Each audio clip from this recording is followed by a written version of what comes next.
Hello everyone, कैसे हैं आप लोग। आई एम अभिषेक सक्सेना और हम लोग पढ़ रहे हैं एटम्स एंड मॉलिक्यूल्स। तो बच्चों, लास्ट लेक्चर में हमने डिस्कस किया अबाउट एटॉमिक मास, जिसमें हमने एटम का मास डिस्कस किया कि एटम का मास डिपेंड करता है कार्बन 12 के आइसोटोप पर या कार्बन 12 के एटम पर। तो बच्चों, हमारे पास इतना सारा इंफॉर्मेशन कलेक्ट हो गया कि एटम का मास क्या है, एटम क्या है, बट हमने ये नहीं सोचा कि एटम प्रेजेंट कैसे रहेगा, मतलब कि एटम रहता कैसा है, दिखता कैसा है, या फिर दिखता कैसा है वो हम आने वाले चैप्टर में पढ़ेंगे स्ट्रक्चर ऑफ एटम में। लेकिन हमें देखना है कि ये जो एटम्स के बारे में हम बार बार कह रहे हैं कि मैटर बनता है एटम से, और ये एटम या फिर मैटर के अंदर जो अगर एटम है तो वो एटम कैसे प्रेजेंट रहता है या किस फॉर्म में प्रेजेंट रहता है, या फिर हम बोल सकते हैं कि एग्जिस्टेंस ऑफ एटम। तो आज का हमारा टॉपिक है हाउ डू एटम्स एग्जिस्ट, कि एटम कैसे प्रेजेंट होता है। तो सबसे पहला, अब यहां पे जो डायग्राम दिख रहा है, इस डायग्राम को हम कहते हैं स्ट्रक्चर ऑफ एटम, जो कि हम आने वाले चैप्टर में मतलब नेक्स्ट चैप्टर में पढ़ेंगे। लेकिन फिलहाल बस आपको समझना है कि हम एटम के बारे में पढ़ रहे हैं, अब हम एटम के अंदर नहीं गए। देखो, इस चैप्टर में हम एटम के अंदर नहीं जाएंगे, एटम बाहर से कैसा रहता है या बाहर किसके साथ रहता है। अब देखो, आप लोग पढ़ाई कर रहे हो, क्यों कर रहे हैं हम लोग पढ़ाई, क्या अल्टीमेट है, एम है आपका पढ़ाई करना? जल्दी से कमेंट में बताएंगे आप लोग मुझे कि आप पढ़ाई क्यों कर रहे हो। पापा ने बोला, मम्मी ने बोला, हमने बोला, जो भी है, एट द एंड लास्ट में क्या चाहते हो आप कमेंट में बताएंगे। बहुत से बच्चे समझ गए कि एट द एंड क्या चाहते हैं ना। सो उसी तरीके से एटम भी अगर इस यूनिवर्स में प्रेजेंट है तो एटम कैसे रहेगा, क्या वो अकेला रहेगा, क्या वो किसी दोस्त के साथ रहेगा, या फिर किसी और के साथ रहेगा। बहुत सारे ऑप्शन होते हैं, किसके साथ भी रह सकता है। So how do atom exist में हम अगर कहेंगे कि कैसे प्रेजेंट होता है, तो atoms of most element are not able to exist independently. Independently का मतलब होता है अकेला। क्या आप अकेले रह सकते हो पापा मम्मी को छोड़ के, दोस्तों को छोड़ के और उसको भी छोड़ के रह सकते हो? नहीं रह सकते। दैट इज इंडिपेंडेंटली, मतलब कोई भी सब्सटेंस अकेला नहीं रहना चाहता, एटलीस्ट अपने दोस्तों के साथ, आजू बाजू में कोई लोग हो। क्या आप चाहते हो कि आप किसी वीराने से जंगल में जाके अकेले रहो? नहीं ना। वैसे ही एटम भी, अब कुछ कुछ लोग एक्सेप्शन होते हैं, तो एटम्स में भी कुछ कुछ एक्सेप्शन रहेंगे। तो कैसा है, दो टाइप के एटम्स रहेंगे, कुछ एटम अकेला रहना पसंद करेंगे और कुछ लोग दुकेला या फिर दोस्तों के साथ रहना या फिर ग्रुप में रहना पसंद करते हैं। वैसे ही एटम का भी सेम प्रॉब्लम है। Then atoms form molecules and ions. तो अब अगर आपको एग्जैक्टली आंसर चाहिए कि एटम्स कैसे प्रेजेंट रहते हैं, तो एटम्स दो टाइप्स में प्रेजेंट रह सकता है। या तो एटम मॉलिक्यूल्स के फॉर्म में, मॉलिक्यूल्स मतलब दो तीन एटम या बहुत सारे एटम एक साथ जुड़ गए, उन्होंने एक मॉलिक्यूल बना दिया, या तो वो मॉलिक्यूल के फॉर्म में प्रेजेंट रहेंगे, या फिर वो दूसरा एक फॉर्म होता है जिसे हम कहते हैं आयंस। आयंस एक आयंस क्या होता है, हम आयंस के टॉपिक पे देखेंगे। अभी सिर्फ आपको दो पॉइंट ध्यान में रखना है, that atom exist in two form, molecules and the ions. तो that is the most important part of today's topic, कि हम मॉलिक्यूल्स और आयंस के बारे में डिस्कस करेंगे। मॉलिक्यूल्स के बारे में हमने थोड़ा सा लास्ट चैप्टर में भी डिस्कस किया। अगर आपको याद होगा कि मॉलिक्यूल्स क्या बनाते हैं, तो कमेंट में आप बताएंगे कि मॉलिक्यूल्स क्या बनाते हैं। सो दिस मॉलिक्यूल्स और ions aggregate in large numbers. Aggregate का मतलब होता है जमा होना, कि एक साथ वो जमा हो जाएंगे, मतलब मॉलिक्यूल्स पास में आ जाएंगे, आयंस पास में आ जाएंगे और एक प्रेजेंट एक मैटर फॉर्म करेंगे। So they will form matter that we can see, feel और टच। बिकॉज हम एटम को फील नहीं कर सकते, इसके अंदर, दिस इज पेन, इस पेन के अंदर एटम्स है, लेकिन इस एटम को मैं टच नहीं कर सकता, इसको मैं फील नहीं कर सकता। क्या आप कर सकते हो? क्या आप में से कोई ऐसा है जो इसे टच, इसे नहीं, एटम्स को, इसके एटम्स को टच कर सकता है, फील कर सकता है? मेरे ख्याल से तो नहीं है, और कोई होगा तो कमेंट में बता देंगे, फिर उसको हम ले जाएंगे साइंटिस्ट के पास कुछ चेकअप कराने, है ना। So what is a molecule? Question आता है व्हाट इज मॉलिक्यूल। तो इधर हमने एक डांसिंग बॉल्स रख दिए यहाँ पे। तो इस तरीके से मॉलिक्यूल क्या होता है, तो चलिए जल्दी से हम देखते हैं what is a molecule. A molecule is general a group of two और मोर एटम्स, कि जब हम एक या एक से ज्यादा एटम को जोड़ दे। एग्जाम्पल के तौर पे वाटर, वाटर क्या है बच्चों? H2O। Do you remember? H2O, दो हाइड्रोजन और एक ऑक्सीजन, ये H2O का मॉलिक्यूल है। If you remember, so that are chemically bonded together. अब देखो इसमें इंपॉर्टेंट पॉइंट ये है कि जो मॉलिक्यूल बनेगा, मॉलिक्यूल के बीच में जो बॉन्डिंग रहेगी वो केमिकल बॉन्ड रहेगी, फिजिकल बॉन्डिंग नहीं रहेगी। So they are chemically bonded together, मतलब एटम्स केमिकली बॉन्ड होने चाहिए, that is tightly held together by attractive force. Tightly held मतलब एकदम स्ट्रॉन्ग पकड़ के रखा है, एकदम स्ट्रॉन्ग किसमें पकड़ के रखा रहेगा, like water. What is water? Water क्या होता है बच्चों? H। तो दो हाइड्रोजन के एटम को ऑक्सीजन ने पकड़ के रखा है अपने पास में, तो इसे हम कहते हैं एक मॉलिक्यूल। ये किसका मॉलिक्यूल हुआ? ये मॉलिक्यूल हुआ वाटर का मॉलिक्यूल बच्चों। ये पूरा कंप्लीट जो मॉलिक्यूल है ये है वाटर का मॉलिक्यूल। दैट्स व्हाई क्या कहते हैं हम मॉलिक्यूल, मतलब it is the group of two और मोर एटम। दो एटम का भी बन सकता है, दो से ज्यादा एटम का भी बन सकता है, लेकिन क्या खास बात है, उनके बीच में ये केमिकल बॉन्ड आ गया। देखो ये जो बॉन्ड है, दिस बॉन्ड, ये जो बॉन्ड आ रहा है, ओके, इसके बीच में केमिकल बॉन्ड फॉर्म करेगा। They will form a chemical bond. Chemical bond मतलब ही क्या होता है? They are tightly held together by attractive force, मतलब कि दो लोगों को बहुत सारी चेन से बांध दिया तो क्या होगा? दोनों अलग हो सकते हैं? नहीं हो सकते। वैसे ही ये एटम्स अलग नहीं हो सकते।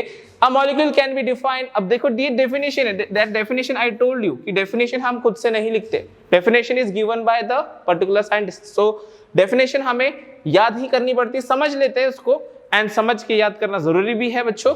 अ molecule can be defined as smallest particle, it is the smallest particle of an element और अ कंपाउंड। एलिमेंट का या फिर कंपाउंड का, रिमेंबर एलिमेंट का या फिर कंपाउंड का सबसे छोटा part, that is capable of an independent existence, मतलब जो अकेला रह सकता है। अकेला मतलब वो ग्रुप में रहेगा, ग्रुप में। सो that is capable of independent existence का मतलब अगर हमने उसको उस सब्सटेंस से बाहर निकाल भी दिया तो भी वो अकेला रह सकता है। जैसे कि अगर मेरे पास में एक ग्लास में पानी है, उस पानी में ऐसे वाटर के बहुत सारे मॉलिक्यूल रहने वाले, अगर मैंने एक मॉलिक्यूल निकाल भी दिया, मतलब मेरे पास H2O मैंने बाहर निकाल भी दिया, तो इससे कुछ फर्क नहीं पड़ेगा। लेकिन बच्चों अगर मैंने हाइड्रोजन और ऑक्सीजन को अलग अलग निकाल दिया तो बेचारे गड़बड़ हो जाएंगे। मतलब ये अकेले, मतलब हाइड्रोजन और ऑक्सीजन अकेले अकेले इंडिपेंडेंटली नहीं रह सकते, लेकिन वाटर H2 पूरा का पूरा इंडिपेंडेंटली रह सकता है, इंडिपेंडेंटली, ओके, मतलब अकेला खुद के बदम पे। Then and what is important, this shows all properties of that substance, मतलब वो प्रॉपर्टी शो करेंगे। जैसे H2O है तो वो वाटर की प्रॉपर्टी शो करता है बच्चों, मतलब मॉलिक्यूल उस सब्सटेंस की, उस मैटर की प्रॉपर्टी शो करता है। That is the most important part. Again अगर हम और देखें मतलब एटम्स क्या होता है, तो इसमें मॉलिक्यूल में आप में से बच्चे पूछेंगे कि सर इसमें क्या अलग अलग एटम ही मॉलिक्यूल बना सकते हैं? मतलब यहाँ मैंने हाइड्रोजन ऑक्सीजन मिला के मॉलिक्यूल बनाया, क्या सेम एटम मिलके मॉलिक्यूल बना सकते हैं? तो बच्चों बना सकते हैं। जैसे O2 का मॉलिक्यूल है हमारे पास में, O2 का मॉलिक्यूल दो ऑक्सीजन के एटम मिला के एक O2 का मॉलिक्यूल बनता है। H2 का मॉलिक्यूल है, N2 का मॉलिक्यूल है, ऐसे बहुत सारे सब्सटेंस है जो खुद दो एटम मिलके मॉलिक्यूल बनाते हैं। So atoms of same element और different elements can join together to form molecule. मतलब एटम्स चाहे वो सेम हो चाहे वो अलग हो, वो कंबाइन होके एक मॉलिक्यूल बना सकते हैं बच्चों। ऐसा कोई हार्ड एंड फास्ट रूल नहीं है कि सेम एटम ही जुड़ने चाहिए या अलग अलग एटम ही जुड़ने चाहिए। बच्चों को बहुत कंफ्यूजन होता है कि सर मॉलिक्यूल मतलब क्या दो अलग अलग एटम जुड़ेंगे तो ही मॉलिक्यूल बनेगा? ऐसा नहीं है। आपको ध्यान में रखना है कि अगर सेम एटम कंबाइन करे या अलग अलग एटम कंबाइन करे तो उसे मॉलिक्यूल ही कहेंगे, चाहे सेम हो या अलग अलग हो। एक से ज्यादा एटम, रिमेंबर क्या कहा था यहाँ पर इंपॉर्टेंट, क्या एक एटम रहेगा तो उसको अपन मॉलिक्यूल नहीं बोलेंगे, अकेला एटम रहेगा तो उसको अपन मॉलिक्यूल नहीं बोलेंगे, उसको हम एटम ही बोलेंगे। सो टू और मोर, मिनिमम क्या कंडीशन है, दो एटम आने ही चाहिए बच्चों वहां पर। So what is the molecules of element? अगर हमने जैसे कि लास्ट चैप्टर में देखा कि मैटर को हम अगर प्योर सब्सटेंस है तो दो पार्ट में डिवाइड करते हैं, एलिमेंट्स एंड कंपाउंड। तो एलिमेंट्स के मॉलिक्यूल्स क्या होंगे या मॉलिक्यूल्स ऑफ एलिमेंट, अगर सिर्फ एलिमेंट है तो उसमें कैसे मॉलिक्यूल होंगे? The molecules of an element are constituted by same type of atom. तो अगर हम एलिमेंट्स की बात करते हैं जैसे ऑक्सीजन, हाइड्रोजन, नाइट्रोजन, तो ऑक्सीजन का कैसे आएगा? O2। What will be the molecule for oxygen बच्चों? ऑक्सीजन का आएगा O2। Will say oxygen. Nitrogen का क्या आएगा? N2 हाइड्रोजन का। सो अगर हम एलिमेंट्स की बात करते हैं तो सेम टाइप के एटम कंबाइन हो रहे हैं, यहां पे अलग अलग एटम नहीं जोड़ना है। एलिमेंट्स की बात करें तब, क्योंकि elements is the substance which is made up from only one type of atom. If you remember the last chapter हमने डिस्कस किया है, कमेंट में जल्दी से डेफिनेशन लिखेंगे। So that is the part. Then next one is like molecules of many elements such as argon, helium etc are made up of only one atom। तो ऐसे भी दुनिया में एलिमेंट है जो सबसे अलग है, जिनको दुनिया पसंद नहीं है, जिनको दोस्ती यारी कोई भी नहीं पसंद है, वो अकेला रहना चाहते हैं, उनको कोई फर्क नहीं पड़ता पूरी दुनिया क्या करे, हम भले हमारा काम भला। यू कैन से कि I also in that way category, कि हमें कोई फर्क नहीं पड़ता, हम हमारा काम करेंगे, हमें हमारे काम पर 100% देना है। That is the part. आप स्टूडेंट्स और आपको अपने पढ़ाई पर 100% देना है, तभी जाकर आप कुछ बन सकते हो। सक्सेसफुल बनने के लिए आपको अपना 100% देना पड़ेगा। सो मॉलिक्यूल्स ऑफ एलिमेंट, कुछ एलिमेंट्स, अभी इसमें ऐसे एलिमेंट्स जो अकेले रहते हैं बच्चों, उनको हम कुछ नाम देते हैं, उनका नाम होता है नोबल गैसेस और नोबल एलिमेंट्स, हम उनको बोल सकते हैं। नोबल एलिमेंट्स इसीलिए कहा जाता है बिकॉज ये किसी और के साथ नहीं रह सकते, वो अकेले रहना चाहते हैं। इसके एग्जाम्पल आपको बोला गया तो नोबल गैसेस के एग्जाम्पल आता है जैसे कि आर्गन, हीलियम, क्रिप्टॉन, मींस बहुत सारे एग्जांपल्स हम आगे देखने वाले, लेकिन फिलहाल के लिए आपको ये दो एग्जांपल मतलब आर्गन और हीलियम ध्यान में रखना है। नियॉन है और भी बहुत सारे एग्जांपल्स हम आगे पढ़ेंगे। तो that is about the elements की मॉलिक्यूल्स ऑफ एलिमेंट्स किस तरीके से रहेंगे। अगर एलिमेंट है तो सिर्फ एक टाइप का ही एटम प्रेजेंट रहेगा उसमें, चाहे वो एटम एक भी रह सकता है। जैसे यहाँ पर ये अकेले मतलब आर्गन अगर प्रेजेंट रहेगा तो वो सिर्फ अकेला आर्गन अकेला प्रेजेंट रहेगा, Ar2 नहीं लिखा है मैंने। हीलियम प्रेजेंट है तो सिर्फ He मतलब सिर्फ अकेला एक एटम प्रेजेंट रहेगा। लेकिन बच्चों अगर हमारे पास हाइड्रोजन प्रेजेंट है तो हाइड्रोजन के दो एटम साथ में केमिकल बॉन्ड, ये क्या है बच्चों? Chemical bond. ये क्या है? Chemical bond. केमिकल बॉन्ड के साथ कंबाइन करेगा और ये एक मॉलिक्यूल बनाएगा। इस कंबाइन को हम बोलेंगे हाइड्रोजन मॉलिक्यूल। इसे हम क्या कहेंगे बच्चों? मॉलिक्यूल। ये एक मॉलिक्यूल हुआ और ये जो एक हाइड्रोजन था ये एक हाइड्रोजन का एटम है बच्चों। तो एटम और मॉलिक्यूल में डिफरेंस समझ में आ रहा है। एटम अकेला एटम होता है और बहुत सारे एक से ज्यादा एटम जुड़ गए तो वो बन जाएगा मॉलिक्यूल, चाहे सेम एटम जुड़े या फिर अलग अलग जुड़े। लेकिन अगर एलिमेंट है तो सेम टाइप के ही एटम जुड़ेंगे। Now we'll move on to the again further points for molecules of element, but this is not the case। मतलब अगर हम elements की बात करते हैं, so but this is not the case with most of the non-metals। तो non-metals की अगर हम बात करते हैं तो non-metals ज्यादातर अकेले present नहीं होते। For example, a molecule of oxygen consists of 2 atoms of oxygen। जैसे मैंने आपको पहले ही बताया कि ऑक्सीजन है, नाइट्रोजन। नॉर्मली क्या होता है कि जो non-metals होते हैं, रिमेंबर जो नॉन मेटल्स ज्यादातर अकेले प्रेजेंट हो सकते हैं या फिर वो कंपाउंड में प्रेजेंट होते हैं, लेकिन एलिमेंटल फॉर्म में वो अकेले प्रेजेंट नहीं होते। कौन? मेटल्स एलिमेंटल फॉर्म में अकेले प्रेजेंट नहीं होते, बट नॉन मेटल्स अकेले भी होते हैं और दुकेले मतलब साथ में पार्टनर के साथ भी प्रेजेंट होते हैं। इस तरीके से वो स्ट्रक्चर, ये एक ऑक्सीजन का मॉलिक्यूल है, दो ऑक्सीजन के एटम ने बॉन्ड के साथ कंबाइन हो गए और नाच रहे हैं, है ना। तो if you are combined with your particular partner you will be very happy, everyone is happy for that. अगर आप अपने दोस्तों के साथ हो तो आपको बहुत खुशी होती है। So but this is it is not the case with non metals. Non metals क्या करेंगे? O2 बनाएंगे, O3 बनाएंगे। लेकिन बच्चों यहाँ पर एक नया टर्म आता है। क्या है ये नया टर्म? ये नया टर्म है हमारे पास एटॉमिसिटी। बच्चों एटॉमिसिटी का मतलब होता है number of atoms present in that molecule. उस मॉलिक्यूल में what the number of atom constituting in a molecule. एक मॉलिक्यूल में कितने एटम है? अगर मैं आपसे कहूं कि मेरे पास O2 है तो बच्चों O2 में कितने एटम है? जल्दी से कमेंट में बताओ। 2 एटम। तो O2 का अगर आपको एटॉमिसिटी पूछा है तो एटॉमिसिटी आएगा उसका 2। अगर मैंने ओजोन दिया है, ओजोन मतलब बच्चों ओजोन मतलब O3 का एटॉमिसिटी पूछा है तो कितने एटम है बच्चों? कितने आदमी थे कालिया? कितने एटम है भैया? यहाँ पे 3 एटम है, मतलब ऑक्सीजन के 3 एटम है, इसीलिए O3 का एटॉमिसिटी क्या रहेगा? एटॉमिसिटी रहेगा 3। अगर मैंने आपको S8 दे दिया, सल्फर S8, तो इसका बच्चों बताओ एटॉमिसिटी क्या होगा? कितने एटम है? 8 एटम है। सो 8 is the atomicity of S8, that is for the elements. तो चलते हैं हम लोग कंपाउंड्स के ऊपर। देखते हैं कि कंपाउंड्स में क्या होगा कि और कुछ पॉइंट्स है एलिमेंट्स के बारे में। लेकिन क्या होता है, देखो हमने पहले बोला कि कुछ एलिमेंट्स अकेले रहना पसंद करते हैं, अकेले के एटम रहते हैं उनके, मतलब उनका मॉलिक्यूल अकेला ही रहेगा, वो अकेले ही रहते हैं, एटम्स की फॉर्म में रहते हैं। दूसरे कुछ कुछ नॉन मेटल्स क्या होते हैं, दो एटम्स मिलके मॉलिक्यूल बना देते हैं। और कुछ कुछ महान आत्मा बहुत बड़े बड़े स्ट्रक्चर बना देते हैं, like metals and some other elements such as carbon. Metals, कुछ कुछ मेटल्स और कुछ एक special carbon do not have simple structure, इनका स्ट्रक्चर सिंपल नहीं होता, एक कॉम्प्लिकेटेड स्ट्रक्चर बनाते हैं, ऐसे जुड़ जुड़ कर ऐसा complicated structure. This is the structure of diamond. Okay, so diamond का स्ट्रक्चर है, तो इस तरीके से वो एक कॉम्प्लिकेटेड स्ट्रक्चर बनाएंगे। तो ये भी ध्यान में रखना कि कुछ कुछ सब्सटेंस, कुछ कुछ एलिमेंट्स एक कॉम्प्लिकेटेड स्ट्रक्चर बनाते हैं and they are in very large and indefinite number. ये जो अभी मैंने इतना से बनाया, इसका स्ट्रक्चर बहुत बड़ा बनेगा, बहुत सारे एटम उसमें, मतलब देखो सिंपल है, जब एटम्स अकेले रहेंगे तब वो एलिमेंट बोलेंगे उसको अपन। अगर एटम नहीं, अकेले को तो एलिमेंट बोलना ही है, अगर सेम टाइप के एटम्स कंबाइन करके मॉलिक्यूल बनाएंगे तो भी उनको एलिमेंट ही बोलेंगे।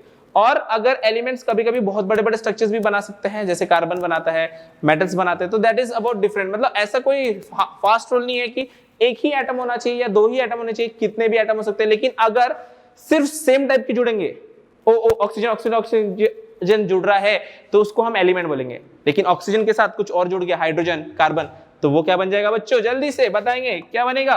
That is our the next part की कंपाउंड्स बनेगा। अगर एक से ज्यादा एटम, मतलब अलग अलग टाइप के एटम्स जुड़ेंगे, the type of atom is important, the type of atom is increasing, मतलब कि एक से ज्यादा टाइप के एटम जुड़ गए, that will form the compound. इसका मतलब atoms of different elements combine, atoms of different elements combine together in definite proportion. और डेफिनेट प्रोपोर्शन तो हमने लॉ ऑफ केमिकल कॉम्बिनेशन में पढ़ चुके हैं। सो डेफिनेट प्रोपोर्शन में ही कंबाइन करेंगे। मेरे घर का पानी H2O, आपके घर का पानी क्या है, H2O की H5O? जल्दी से कमेंट में बताएंगे। मेरे घर का तो H2 है। So proper and they have definite proportions of molecule of compound. So they will form a definite proportion की अलग अलग टाइप के एटम, हाइड्रोजन, ऑक्सीजन, जैसे कि will say see the example.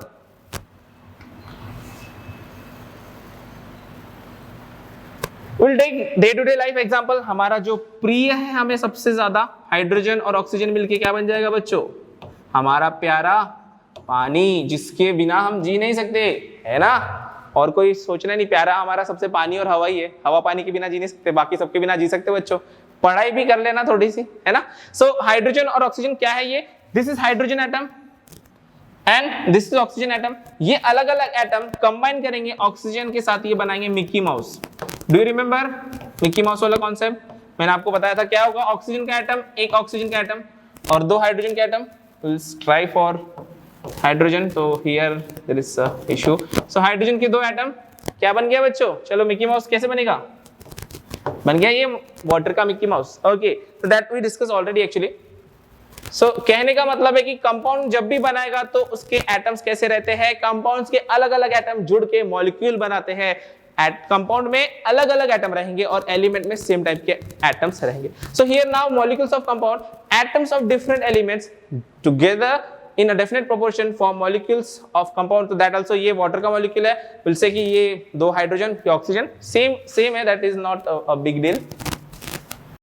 अब बच्चों हमने मॉलिक्यूल्स बहुत बोल लिया। अब आयंस में आते हैं, क्योंकि मैंने आपको क्या बोला, एटम दो पार्ट में रहते हैं, एटम दो पार्ट में, एक तो मॉलिक्यूल फॉर्म में, एक तो आयन फॉर्म में। मॉलिक्यूल्स के दो पार्ट हो गए, एलिमेंट और कंपाउंड। एलिमेंट में सिर्फ सेम टाइप के एटम जुड़ के मॉलिक्यूल बनाएंगे और कंपाउंड में अलग अलग टाइप के एटम जुड़ के मॉलिक्यूल बनाएंगे। ये बात समझ में आ गई। अब आते हैं हम आयन पे। तो आयन क्या है, so compounds compose of metals and non metals. Ions हमेशा मेटल और नॉन मेटल को जुड़ के बनता है, याद रखना है, मेटल और नॉन मेटल।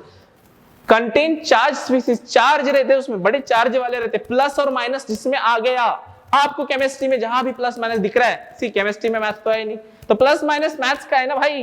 केमिस्ट्री में अगर प्लस माइनस दिख गया तो वहां पे हम बोलेंगे उसको चार्ज स्पीसी। क्या बोलेंगे हम उसको, चार्ज स्पीसीज। चार्ज स्पीसीज का ही मतलब होता है बच्चों उसमें प्लस या फिर माइनस आपको साइन दिखेगा, आपने देखा होगा। So the charge species are known as ions. जो भी चार्ज स्पीसीज है उनको हम आयंस कहते हैं। आयंस में कंसिस्ट ऑफ सिंगल चार्ज, या तो सिंगल चार्ज हो सकता है, जैसे हम बोलते हैं H+, इसमें सिंगल चार्ज है। कभी कभी दो चार्ज भी हो सकता है, O2-, 2-, तो ऐसे सिंगल चार्ज भी हो सकता है, डबल चार्ज भी हो सकता है। So the charge species are known as ion and ions में consist of single charge atom और ग्रुप ऑफ एटम। अब देखो यहाँ पे हमने बोला कि एटम तो रहेंगे, उसमें प्लस और माइनस चार्ज रहेंगे, लेकिन कभी कभी वो अकेले, जैसे H प्लस है O2 माइनस है, लेकिन कभी कभी वो अकेले मतलब चार्ज एटम भी रह सकता है और ग्रुप ऑफ एटम्स भी रह सकता है। ग्रुप ऑफ एटम का एग्जांपल क्या है बच्चे, जल्दी से आपने किया है, SO4 2 minus, sulphate ion, do you know sulphate ion 2 negative. Then इस तरीके से हम बहुत सारे एग्जांपल्स पढ़ेंगे आने वाले लेक्चर्स में, लेकिन कहने का मतलब है दो पार्ट में हो सकता है, या तो आयन प्लस हो सकते हैं या तो माइनस हो सकते हैं। प्लस माइनस हो 1 पावर हो सकता है, 1 पॉजिटिव हो सकता है, 2 पॉजिटिव हो सकता है, 3 पॉजिटिव हो सकता है, 1 नेगेटिव हो सकता है, 2 नेगेटिव हो सकता है, 3 नेगेटिव हो सकता है, कितना भी नेगेटिव हो सकता है, नंबर कोई लिमिटेशन नहीं है। एंड एक्चुअली है लिमिटेशन, लेकिन फिलहाल के लिए no limitation. And single atom charge हो सकता है या ग्रुप ऑफ एटम भी चार्ज हो सकता है। बात समझ में आ गई? That is about ions. And ion can be negatively और पॉजिटिवली चार्ज, जो कि हम स्टार्टिंग में ही बोल चुके हैं। आयन का मतलब ही होता है बच्चों जिसमें चार्ज है, चार्ज प्लस या माइनस ही रहता है ना, जीरो रह सकता है। That is the part a negatively charge ion. अब देखो ये बहुत इंपॉर्टेंट है, इसमें बच्चे बहुत कंफ्यूज होते हैं। तो नेगेटिवली चार्ज आयन जो नेगेटिव है, नेगेटिव अगर आयन रहेगा तो उसको हम एन आयन कहेंगे बच्चों। मतलब कि जो मैंने O2 नेगेटिव लिखा है वो एन आयन है, और द पॉजिटिवली चार्ज जो भी पॉजिटिव चार्ज है जैसे H प्लस है वो कैट आयन रहेगा, कैट का ion, cation positive, positive कौन सा रहेगा, कैट आयन, और एनायन क्या रहेगा, नेगेटिव। ध्यान में रखना है बच्चों, ये याद रखेंगे आप लोग। एंड फाइनली हम लोग इसका एक एग्जांपल देखते हैं। इसका एग्जांपल है सोडियम क्लोराइड। हम सभी के घर में सोडियम क्लोराइड है। अब आप में से बच्चे बोलेंगे सोडियम क्लोराइड क्या रहता है? अरे भाई नाश्ते में नमक डाल के खाया, खाने में बिना नमक के हम खाना नहीं खा सकते। तो इसमें हमारे पास में सोडियम क्लोराइड, सोडियम क्लोराइड मतलब NaCl बच्चों। ये NaCl कहां से आया? ये NaCl का मतलब क्या होता है? NaCl का मतलब होता है इसमें एक सोडियम, Na मतलब सोडियम, हमने देखा है सोडियम, तो Na का आयन होता है पॉजिटिव, पॉजिटिव मतलब कौन सा होता है, कैटायन, प्लस Cl का नेगेटिव। कैटायन प्लस एनायन मिलके एक मॉलिक्यूल बनाते हैं जिसको हम बोलते हैं NaCl बच्चों। प्लस और माइनस क्या होता है, मैथ्स में किए ना, प्लस और माइनस, +1 -1 0, चार्ज इसका खत्म हो जाएगा, मतलब न्यूट्रल हो जाएगा इनकी बॉन्डिंग से। So it constituent particles are positively charge, sodium ion, sodium positive है, and negatively charge chloride ion, मतलब कि सोडियम आयन Na+ और क्लोराइड आयन Cl नेगेटिव।